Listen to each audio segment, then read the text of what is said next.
Hello students, मैं Ram Patil, government polytechnic Thane. बहुत सारे बच्चों का जिन्होंने डिप्लोमा के फर्स्ट ईयर एडमिशन के लिए एप्लीकेशन किया है, मैं उनको फिर से बता दूं कि जो प्रोविजनल मेरिट लिस्ट है वो डिस्प्ले हो चुकी है। तो उसको आपने देखना है कि आपका नाम उसमें आया है कि नहीं। अगर नाम आया है तो वो करेक्ट आया है कि नहीं, स्पेलिंग बराबर है कि नहीं, वो चेक करो। आपकी जो मार्क्स है 10वीं के एग्रीगेट मार्क्स, जो टोटल मार्क्स है, फिर मैथ्स, साइंस और इंग्लिश के मार्क्स है, वो भी चेक करो। जो भी आपने डॉक्यूमेंट्स अपलोड किए थे वो सब कुछ उसमें है कि नहीं। अगर आपने TFWS यस किया है तो वो यस है कि नहीं, आपकी कैटेगरी बराबर है कि नहीं, जेंडर बराबर है कि नहीं, ये सब चीज़ें उसमें देखना है। क्योंकि प्रोविजनल लिस्ट इसीलिए लगती है कि आपको दिखाया जाता है गवर्नमेंट की तरफ से कि आपने जो भी इंफॉर्मेशन दी है वो सही है या नहीं है। अगर गलत है तो 17 अगस्त तक आपको FC में जाकर या फिर ऑनलाइन सबमिट ग्रीवेंस करके वो जो इन्फॉर्मेशन जो रॉन्ग है वो आप करेक्ट कर सकते हो। और इसके बाद 18 तारीख को, 18 अगस्त को एक फाइनल मेरिट लिस्ट लगेगा। उस फाइनल मेरिट लिस्ट में भी अपना नाम चेक करना है। देखो, प्रोविजनल मेरिट लिस्ट लगती इसलिए है कि अगर कुछ गलत है फॉर्म में तो उसको दुरुस्त करो और बाद में फाइनल मेरिट लिस्ट है। तो 17 अगस्त तक आपने अगर नॉन क्रिमिनल नहीं दिया है, कास्ट सर्टिफिकेट नहीं दिया है, इनकम सर्टिफिकेट देना है, या जो भी चेंजेस आपने करने हैं, करवाने हैं, नाम में हो, जेंडर में हो, जो भी मिस्टेक है, आप 17 अगस्त तक कर सकते हो। उसके बाद आपको चांस नहीं मिलेगा। और ये वार्निंग होती है हम सब के लिए, क्योंकि अगर जो गलत है हमारे प्रोविजनल मेरिट लिस्ट में, अगर हम लोगों ने वो चेक नहीं किया और फाइनल मेरिट लिस्ट में अगर वही इंफॉर्मेशन जाती है तो कैप राउंड 1 का हमारा जो एडमिशन है वो कैंसिल हो सकता है। इसलिए प्रोविजनल मेरिट लिस्ट में जो भी इंफॉर्मेशन है, हमारे नाम, marks, gender, home district, category, सब कुछ हमने अच्छे से चेक करना है। इसमें जल्दबाजी नहीं करनी है। जब फाइनल मेरिट लिस्ट लगेगा, फिर से www.dte.maharashtra.gov.in इस वेबसाइट में जाके एडमिशन्स करके जो मेनू है उसमें पोस्ट SSC, इस मेनू में जाके आप उसको फिर से चेक करो। फिर फाइनल मेरिट लिस्ट लगने के बाद 20 अगस्त 2022 से लेके 23 अगस्त 2022, इन 4 दिनों में हमें ऑप्शंस भरने हैं। ऑप्शंस भरने के लिए फिर से वही करना है, उसी वेबसाइट पे जाना है, अपने फॉर्म में लॉगिन करना है।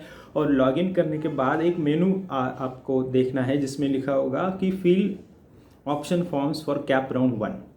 इस मेनू में जाने के बाद आपको दिखाई देगा कि आपको गवर्नमेंट कॉलेज में एडमिशन चाहिए, ग्रांटेड कॉलेज में चाहिए, प्राइवेट में चाहिए, ऑटोनॉमस में चाहिए, होम डिस्ट्रिक्ट में चाहिए या कौन से डिस्ट्रिक्ट में चाहिए। वो आपको बस क्लिक करना है, सब इनबिल्ट इन्फॉर्मेशन वहाँ पर है, आपको क्लिक करना है। इतना ही नहीं, आपको अगर सिर्फ ब्रांच यानी समझो कंप्यूटर इंजीनियरिंग ही चाहिए तो बस computer engineering in Thane district चाहिए तो आप कंप्यूटर इंजीनियरिंग ठाणे डिस्ट्रिक्ट वो क्लिक कीजिए।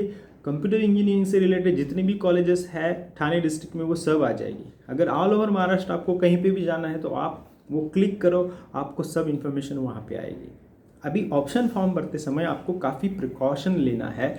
ऑप्शन फॉर्म कंफर्म करने के लिए जल्दबाजी मत करो, क्योंकि एक बार अगर आपने ऑप्शन फॉर्म कंफर्म कर दिया उसमें चेंजेस आप नहीं कर सकते कैप राउंड 2 तक।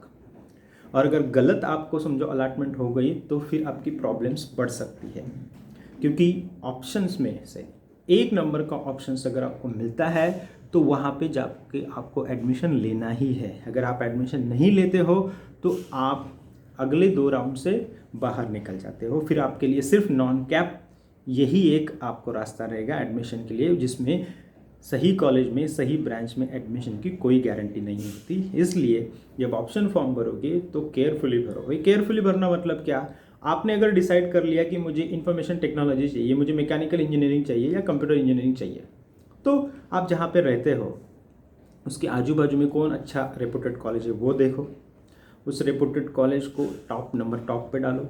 जैसे कि गवर्नमेंट पॉलिटेक्निक ठाणे, अगर आपको यहाँ पे चाहिए तो government polytechnic Thane computer engineering 1 number.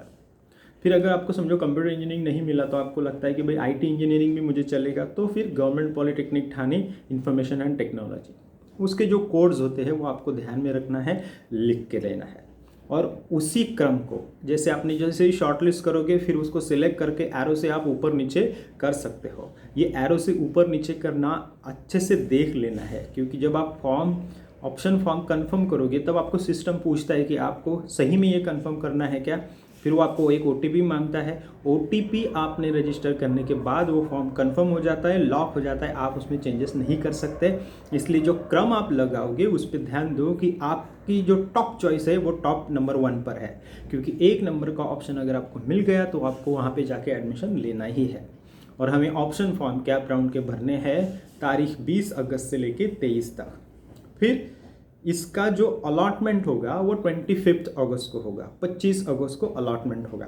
Allotment भी आपको आपके लॉगिन आईडी में जाकर चेक करना है कि आपको कौन सा कॉलेज मिला है। अभी जैसे ही अलॉटमेंट होता है तो 26 तारीख से 29 तारीख तक, यानी 26 अगस्त से 29 अगस्त तक अगर आपको जो ऑप्शन मिला है कॉलेज का, अगर आपको वहाँ पे एडमिशन लेना है तो उस एडमिशन को आपको फ्रीज करना है। कंफर्मेशन फ़ीस पे करनी है 1000, और वो कंफर्मेशन फ़ीस का एक प्रिंट है वो लेकर, पूरे ओरिजिनल डॉक्यूमेंट्स लेकर, उसका एक जेरोक्स सेट लेकर, और फीस जो कि अभी गवर्नमेंट की जो फीस होती है वो सिर्फ आपको ऑनलाइन पे करना होता है। इसलिए आपको क्रेडिट कार्ड हो, डेबिट कार्ड हो, पेटीएम, फ़ोनपे, जीपे, कोई भी पे हो आपके पास, आप ऑनलाइन से वो फीस पे कर सकते हो, कैश नहीं चलेगा।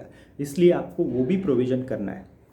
समझो आपको ऑप्शन नंबर 10 मिला जो आपको नहीं चाहिए, आपको सेकंड राउंड में जाना है, तो आपको अनफ्रीज करना है, कंफर्मेशन फ़ीस पे करनी है 1000।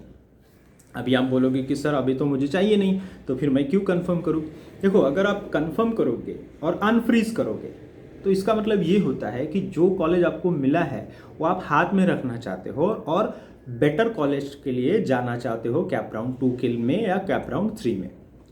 तो इससे होगा क्या, आपने 1000 रुपीज़ फीस पे कर दी कंफर्मेशन की, तो वो आपके हाथ में रहेगा। और अगर आपको अच्छा कॉलेज मिला ऊपर का तो ही ये आपके हाथ से निकल जाएगा, और अगर आपको अच्छा कॉलेज नहीं मिला तो ये आपके हाथ में रहेगा। अगर आपने 1000 रुपीज़ पे करके कंफर्मेशन फ़ीस नहीं भरी और आपने सिर्फ अनफ्रीज किया या कुछ भी नहीं किया, तो आपको जो अलॉट हुआ है कैप राउंड 1 में वो आपके हाथ से निकल जाएगा। इसलिए आपको 1000 रुपीज़ पे करके जो सीट है वो हाथ में रखने की ज़रूरत है। इसके बावजूद भी अगर आपको कुछ प्रॉब्लम्स है ऑप्शन फॉर्म भरने में, तो या तो आप FC सेंटर आ जाओ, गवर्नमेंट पॉलिटेक्निक ठाणे, या फिर आप मुझे कॉल कर सकते हो। मेरा नंबर है 8097215054। I wish you good luck.